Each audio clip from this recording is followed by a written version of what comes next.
नमस्कार। हिंदी साहित्य के इतिहास में ऋतुकालीन साहित्य के अंतर्गत ऋतुकालीन काव्य का ऋतु के आधार पर जो वर्गीकरण किया गया है उसके अंतर्गत आज हम ऋतुसिद्ध काव्य धारा के प्रमुख कवि तथा ऋतुसिद्ध काव्य धारा की मुख्य विशेषताएं क्या रही विषय का अध्ययन करेंगे।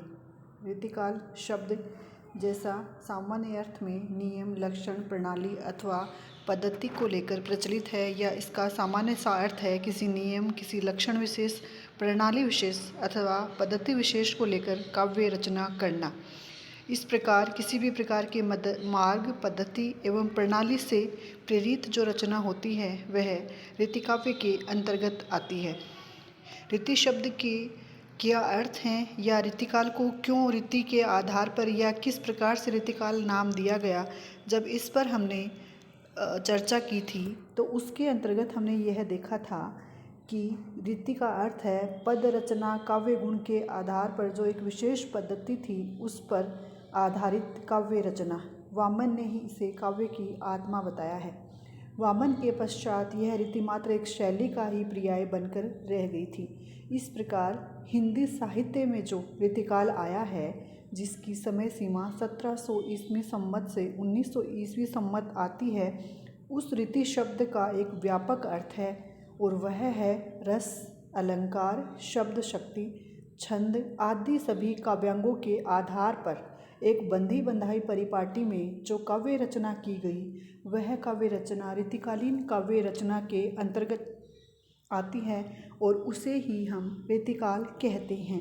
इस प्रकार किसी भी काव्य शास्त्र के नियमों को मुख्य आधार बिंदु बनाकर जो रचना की जाती है वह काव्य रचना ऋतुकालीन साहित्य के अंतर्गत आती है। उसके अंतर्गत भी ऋतु का विभिन्न भागों में वर्गीकरण किया गया जिसका हम भली भांति अध्ययन कर चुके हैं और जिसे हम जानते भी हैं कि ऋतुबद्ध, ऋतुसिद्ध तथा ऋतुमुक्त काव्य धारा के नाम से जानते हैं, जिसमें महत्वपूर्ण रहा है ऋतु, वह चाहे बद्ध के रूप में रही हो, मुक्त के रूप में रही हो या ऋतुसिद्ध के रूप में रहा हो। इस प्रकार आज हम ऋतुसिद्ध काव्य धारा की मुख्य विशेषताएं क्या रही इसका अध्ययन करेंगे। ऋतुसिद्ध काव्य धारा जैसा कि नाम से ही परिलक्षित हो रहा है, ऋतु में जो सिद्ध थे, जो पारंगत थे, जो दक्ष थे, वह काव्य धारा ऋतुसिद्ध काव्य धारा कहलाई।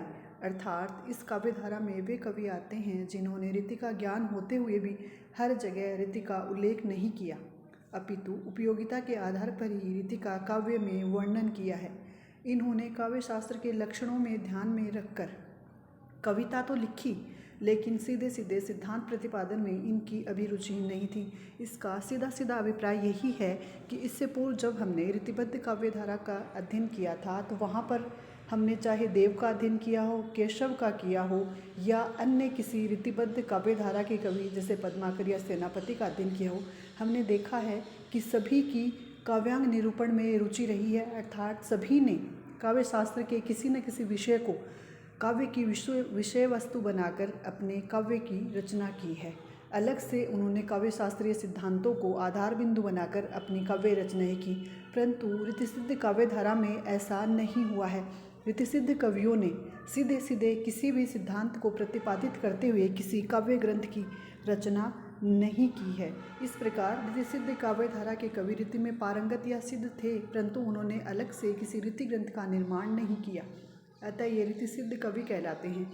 इस प्रकार ऋतुसिद्ध कवियों से तात्पर्य उन कवियों से हैं जो ऋतुमुक्त, जिनमें घनानंद, बोधा, आलम तथा ठाकुर आते हैं, तथा ऋतुबद्ध जिसमें सेनापति, पद्माकर, केशव आदि कवि आते हैं या देव आदि कवि आते हैं, उन दोनों से ही अलग है क्योंकि ऋतुबद्ध कवियों ने ऋतु से जुड़े रहने का प्रयास किया और ऋतुमुक्त कवियों ने ऋतु से पूर्ण रूप से मुक्त होकर काव्य रचना की है।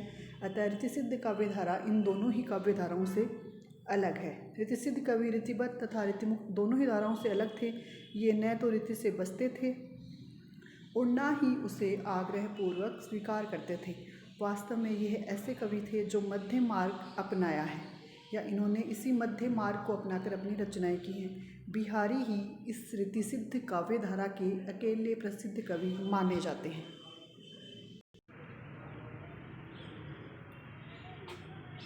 इस प्रकार बिहारी से के आधार पर ही हम ऋतुकालीन काव्य की रीतिसिद्ध काव्य धारा की विशेषताओं का आकलन भी कर सकते हैं, क्योंकि रीतिसिद्ध काव्य धारा के अंतर्गत एकमात्र बिहारी आते हैं और उन्हीं की एकमात्र रचना न केवल रीतिसिद्ध काव्य धारा की अपितु संपूर्ण रीतिकालीन काव्य की एक महत्वपूर्ण कृति मानी जाती है।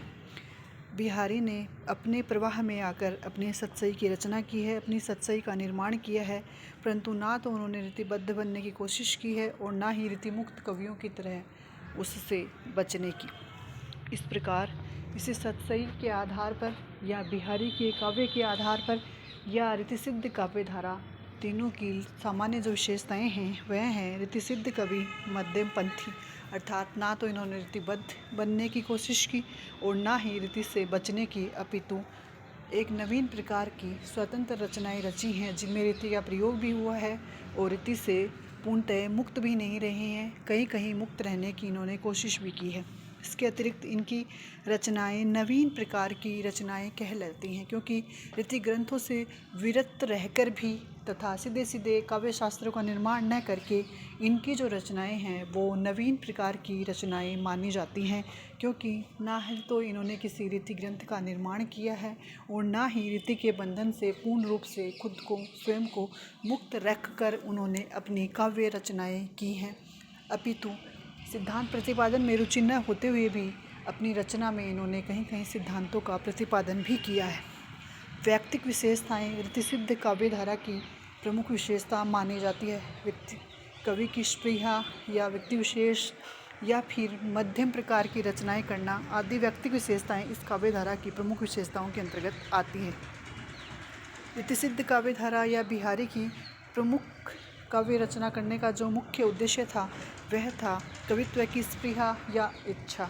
कवि कर्म करना इनके लिए अधिक श्रेयस्कर था कविता के क्षेत्र में, अतः इन्होंने इसी काव्य क्षेत्र में उतरकर अपनी कविताओं की रचना की। इसके अतिरिक्त संस्कृत का प्रभाव, बिंब व नाद सौंदर्य, रस व कलात्मकता, भक्ति, नीति व अलंकार वर्णन आदि रीतिसिद्ध काव्य धारा की मुख्य विशेषताएं मानी जाती है। जैसे बिहारी सतसई जो रचना है उसमें भक्ति परक, नीति परक तथा श्रृंगार परक दोहे लिखे गए हैं जो इसे एक विशिष्ट कलाकृति बनाते हैं।